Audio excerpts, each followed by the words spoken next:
today's world, the threats are so many of them out there that we're not on stress hormones for 10 minutes. We're on stress hormones all day. And I go, well, what's the consequence? Well, they say all day you are inhibiting the mechanism from taking care of itself. And I say, today we have a health crisis. I go, yeah. A lot of people up until recent times said, oh, the genes are causing the disease and all this kind of stuff like that. Fact of science, less than 1% of disease is connected to genetics.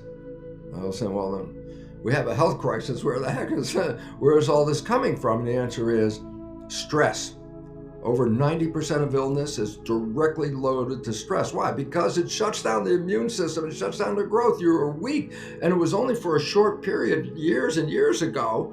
But today, that period of stress is extended so it's like 24/7. And I say, well, that is the major compromise of life on this planet, the fears.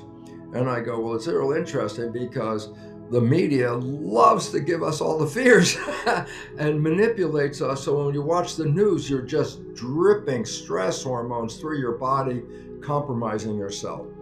And so it's a point where we have to get out of this continuous chronic connection with fear, which is everywhere on this planet. Just watch the news, surf the web, look out your window and you can see this place is crazy and everybody's trying to do what? Well, fear closes you down.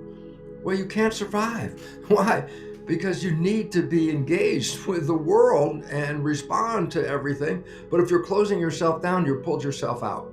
And that's where disease starts to begin. And it's at every level. It's like people are thinking, oh, well, cancer is caused by genes. I just love this as a fact of science. You ready? There's not one gene that causes cancer. There's no gene that causes cancer. They're called oncogenes, cancer genes. I say, well, because they used to say, well, that's the responsive thing that's responsive your cancer right there. And I go, genes do not cause cancer.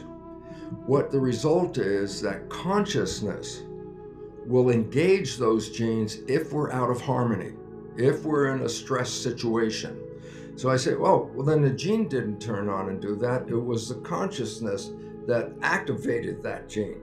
So, for example, most women are very, of course, concerned about what's called the breast cancer gene. Oh, that's the gene that causes breast cancer. I say, no, it doesn't cause breast cancer. It's associated with breast cancer. Did it cause the cancer? No. It was activated by a problem. And that problem is repressed anger or, repressed emotions that weren't allowed to express themselves. Then you activate the gene. We've been blaming the gene. I go, no, the gene didn't even do this. It was us. And I go, that's the difference. I say, what's the difference? I say, if you believe the gene did it, then you're acknowledging you're a victim. My genes did. I had nothing to do with it. I didn't pick these damn genes. I can't change these genes. And these genes are turned on and off by themselves according to the story, which means I'm a victim of my biology. And I go, but genes didn't do this. It was our response to the world that did this. I go, wait a minute, our response to the world? I say, yeah, your consciousness. I go, why is that significant? Change your consciousness and the diseases can disappear. Or the consciousness can cause a disease, or a change of the consciousness can cause the disease to change. The difference is this.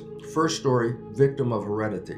Genes did this. I'm a powerless victim. Give me drugs. The new story is, I, through my disharmony, are causing a cancer, which then leads to a very simple understanding is, well, then what if I return to harmony? I go, well, then the cancer disappears. As simple as that.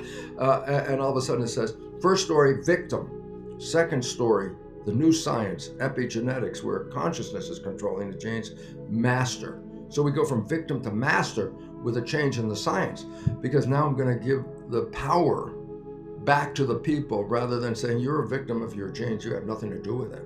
Now I'm going, no, you're the creator of this.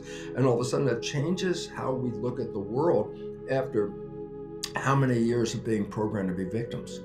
And then we find out, no, my God, we're the creators. Well, for the creators, then where the hell the issue is? And I go, well, that's the programming we have to deal with.